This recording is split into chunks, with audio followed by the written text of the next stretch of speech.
How about the other one though that really surprised some people because it might give us maybe some clarity on another situation? The whole Leon Bailey to Aston Villa. I believe it was like Yes. 35 million euros, and Leon Bailey missed a little bit of the Gold Cup or most of the Gold Cup due to I think it was foot issues or it was due to maybe ironing out this deal. But when you think about it, it's another wing player coming in along with Buendia, along with Bertrand Traore, who they have already. And then you have Ollie Watkins up top. And then it's kind of like, okay, well, where's Jack Grealish? Um, does it mean he's going to go? And I have a theory, but do you think Jack Grealish is off to Manchester City or what? I could add it there. That means, Brendan, Jack Grealish is going to City. Like, Mm, Leon Bailey coming to Aston Villa means Jack Grealish is going to City. Like, okay. I'll be honest, I'd love to see that scenario that you were setting up with Buendia on the wing Sure. and Leon Bailey and Grealish in the middle with Watkins up front. But Yeah. it'd be very hard. It'd be very hard for that to happen. It would, but he's one of those guys I look at and I'm like, I think this kid wants to be a one club player, right? I mean, I think he wants a reason to stay at Villa, and if Villa signs another winger and says we're going to move you centrally, um, Mm, yeah, I don't know. I mean, but if City's paying that much and they're going to up his wages to potentially, I mean, there's a lot of fixtures to play for Manchester City, right? true. So for those of us worried that like he's going to go there and rot on the bench or not play as often and have that kind of Bernardo Silva treatment, that's a real worry. But they're also going to play how many fixtures this year, But right? yeah, it's true. But Jack Grealish adds talent to any team he goes to. He's like the Of course. most foul. No, he's not. He is the most fouled player in the Premier League last season, and That's we true. know he was out for like 2-3 months to say the Yeah. least. And it was by a mile. I think the stat was there was quite a difference between him and the next one. And Yeah. I'd like to add too, like Jack Grealish wouldn't be who I would get if I were Man City. I get the striker and the left back. As Okay. striker, it's easy. Harry Kane. I feel like the deal is done verbally, but a Sure. lot needs to happen for it to actually go through. And Nunminj. That would be who I go for. But Wow. yeah, Okay. but All right. Jack Grealish to Man City, like I can't say it's a bad transfer, Yeah. because you're gonna have three people behind a striker that Mhm. are drifty, swaggy, and are unbelievable dribblers with Foden, Grealish, and De Bruyne. Yeah. Any midfield that goes against this one, they're gonna be quaking their boots next Yeah. to this Man City midfield. And So actually, I can't hate on it. I can't huh. hate on it. No, I mean, and the funny thing is if Grealish comes in, it might actually take some pressure or some heat off of Kevin De Bruyne as most fouled. Because we know KDB takes his fair share of knocks. But hey, there's one major thing here that you have to think about beyond the money. And if you want to go and you want to win championships, Mm-hmm. you go with Pep, you go to City. It's going to be your best place to do it. Does it kill a little bit of my love for the game? Kind of, right? Mm. Would I have loved him to build it with Villa? Sure. Is that realistic to think? No, it's not realistic to think. So, yeah, Leon Bailey, when it comes down to it, is a phenomenal player. Is he Jack Grealish's replacement?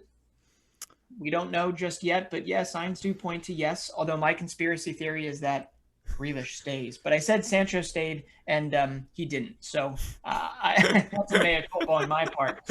Um, but yeah, any other big Premier League ones that the Cuti Romero, love to see that get over the hump for Tottenham, just so they can have some joy on top of their Brian Heel. But I think we could probably pop over to Barcelona Mm. and what's going on there. Or did you have another one to add? I like to mention the last one, and it's to give Arsenal fans hope. But it's a deal that I think makes sense because we all know Bellerin is in talks to go to Inter. Mm, Uh, and Arsenal fans, I do believe that Lautaro would consider coming to Arsenal. I yeah, know this is bold because Arsenal have no European leagues, but I think Lautaro would understand that Arsenal has history and it's a long-term project, and Inter wouldn't refuse the money. this is very important to mention. They already have a striker with Lukaku there. I'm not saying Lautaro is is a substitute or anything of that sort, Sure. but 50 million in a Bellerin or 40 million in Bellerin, I I think about it. I Yeah, think about maybe. it. Maybe. I think it's more likely that Lukaku goes back to Chelsea than Lautaro winds up at Arsenal. But Mm, not to douse those flames out, which are that would be pretty interesting. that is That's interesting though, the Chelsea striker talk, oh because yeah. so you do believe a striker is going to Chelsea now? I, no, I don't actually. Mm. I'm a waffler, right? I mean, we see it in the comment section every now and again. I'm a little bit of a waffler here. I don't know when it comes to that. I do feel like Timo Werner, Kai Havertz have a lot more to give this year. Mm-hmm. But yeah, I mean, would things be made easier if you want to splash 170 million on Erling Haaland? Sure, of course it would. He's a freak of nature when it comes down to what he offers a team. You can't get it anywhere else. Um, Mm-hmm. so I don't know. Don't get me started on this, Alex. Come on. Hey, I like that Lautaro to Arsenal talk. I mean, I like that there's a direction right now, as you mentioned the last time, as to where the Gunners are going. And hey, we don't like to hate on Arsenal. We want to see them do better. That's for But sure. what do you want to mention on Barcelona now? That I'm Oh, curious yeah, to yeah, say. yeah. So we all got to see Yusuf Demir do some great things recently in that friendly. Mm-hmm. But what that kind of covers over and glosses over is the fact that they just lost probably their top number 9 in La Masia, Iker Bravo. He Mm-hmm. went to Bayer Leverkusen. And why do you go to Bayer Leverkusen? Probably because they actually laid out a plan that says, here's how you get to first team minutes, and here's how it happens sooner rather than later. And oh, by the way, you're going to play with some pretty amazing young players like a Florian Wirtz, like Mm-hmm. Musa Diaby, who still is 22 or 23, no longer Leon Bailey, but Iker Bravo. That is a talent gone for little to nothing. And it starts to make you think about what's also going on with Ilyich Mariba, Yeah. who made his way in. He had a couple appearances. By all means, he actually ended up doing fairly well. Mm-hmm. And I don't know. We don't know what goes on in the room to be a fly in the wall of a contract negotiation, but word was that he was asking for something like 6 million euros a year. I don't know if that's the case, but ultimately you do everything you can to keep that youthful core. And Mariba may have read the room wrong and thinking that there aren't people that will pick up his slack there, but this kid likely will be a world class midfielder uh, if he goes somewhere he can play, right? I'll be honest. Like, it's really I'm not understanding really well like what Barcelona is doing here, like with Moriba Yeah, now, because Moriba has to be seen as one of the biggest talents at Barcelona, and the fact that a player like him is in the situation that he is, not having his extension already done. right. Come on, that is bad management right there, and that is worrying. And I'd like to mention to Alex Collado, went Yeah, on loan to Club Brugge. Really good loan for him. And yeah, I feel like Moriba, maybe it would have been good for him to have a loan, you know? And having him getting those minutes at the first team, yes, it gave him a lot of responsibility, but it did give him a lot of leeway too. sure. And the club must feel it now. And yeah, they need to figure out here with Moriba. But the numbers that I heard that 6 million he's Yeah, asking a year, and yeah, that is steep. Okay, that that, is steep. So it's not a good scenario. It's not a good scenario. But let's see. Let's yeah. see. But I mean, to tie that up, if you're not watching Iker Bravo, watch his rise through the Yeah. Leverkusen system. My guess is that you could probably see a Bundesliga debut relatively early this season. At least we'd all like to think so. But I'll tell you what, if we're talking about kind of mismanagement of contracts and all that, I'm trying to figure out what's going on with Mohamed Ahataren from PSV Eindhoven. Kid's been frozen out of training. Apparently, there was a tweet showing a picture of Raiola with Ahataren and Myron Boadu. And Boadu just landed at AS Monaco, to be announced very shortly, thanks to the you know, unrivaled, unparalleled work of Fabrizio Romano. We all know that Boadu is likely headed to AS Monaco. And man, I mean, the Eredivisie is getting rated this year, between Nice and between Monaco. I mean, you've got, how many is it now? It's unbelievable. But Ahataren is one that he was the darling of PSV for a little while. We all thought that he was going to be like on the radar. I think he was on the radar of Arsenal for a while, and he was just doing really well. Last season, I don't know where he went. Nobody knows where he went. As he should. It was I think it was the contract extensions and the fact that with Raiola, he's not easy with those contracts. No. And I don't know. Maybe he was comfortable with the maybe the player is very comfortable with the situation that the agent has promised him. Could be. So Mohamed Iateren is currently thinking maybe he deserves to play and not every weekend, and I'm with him on that, and he's really talented too. So let's see what happens. I wouldn't be surprised if he joined a Ligue 1 team, and yeah, that could happen. But I'd like to mention on the transfers, like my last topic in the transfers is Benfica. I was really surprised that Benfica went to sign Yarenchuk, the Ghent striker. Yeah. Because they already have Seferovic, Darwin, Gonçalo Ramos, now Yarenchuk. This just shows that the club is 100% eyeing for that Champions League. Sure. Okay, they need the Champions League. Okay, they've signed Maite, the midfielder from Torino. Yep. I'm sure you know about him.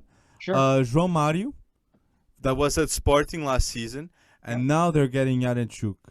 So the club is trying to get guarantees, and they did sell Nuno Tavares for 8 million.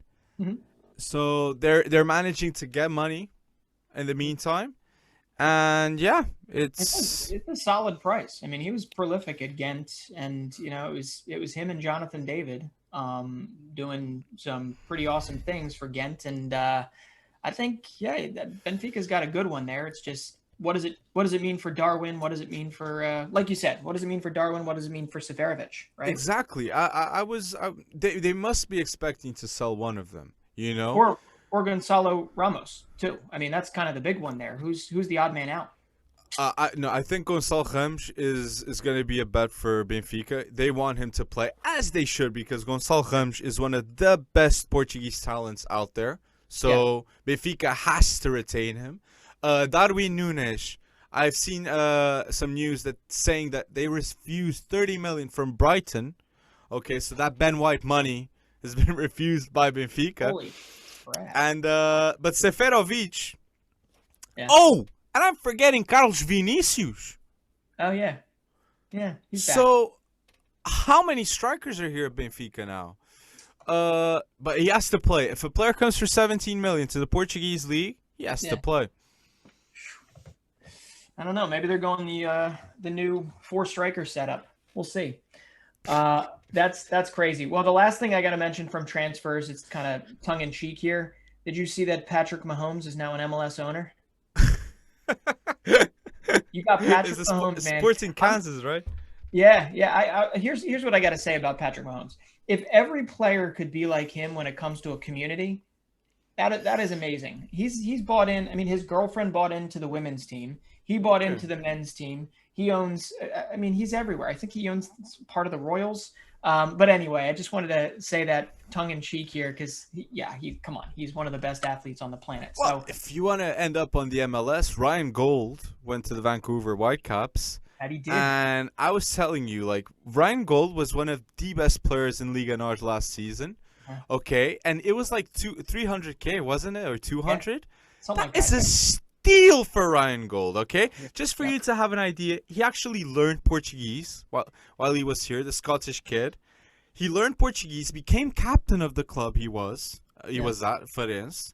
He had like 13 man of the match performances. Okay, and 300K, like that's a steal going to the MLS. Yeah, you compare that. Enjoy what you're gonna see. Like, I mean, but it's just another.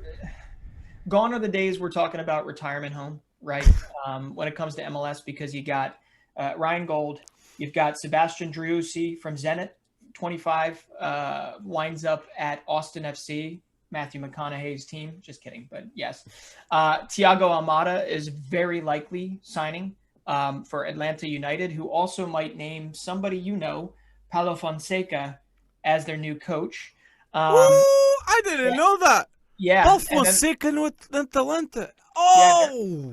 they're in advanced talks right now, and on top of that, you've got Dejan Javeljic. Sorry, I don't know how to say Serbian last names.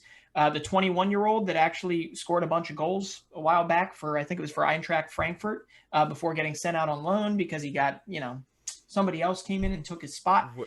He's going to be at the Galaxy. Galaxy just signed him. So some really interesting names that are coming in. I mean, these are not, Ben White, Myron Boadu, Iker Bravo, Jules Conde names. I'm still shocked that you said Paul Fonseca is going to Atalanta. Advanced talks. We'll see. Atalanta's going to win the MLS. Good. I'm calling it. I'm calling it. You got the stadium, and now you're going to have the coach. Well, here's the thing. Some people are saying the opposite simply because they just had Gabriel Heinze, and that lasted all of 8 months before he was sacked and sent. Because cultural thing, trust. I mean, there were some things that he was doing that a lot of people didn't like. But anyway, some fun times in MLS when it comes to it, and I think you're going to, like we had talked about several episodes ago. This is one of those things where we are going to start to pay more attention because the money's there. The money is definitely there. It's just whether or not they can spend it, and do so, amidst the rules without bankrupting the league. And once those money bags are opened a little more, you will see big names come in.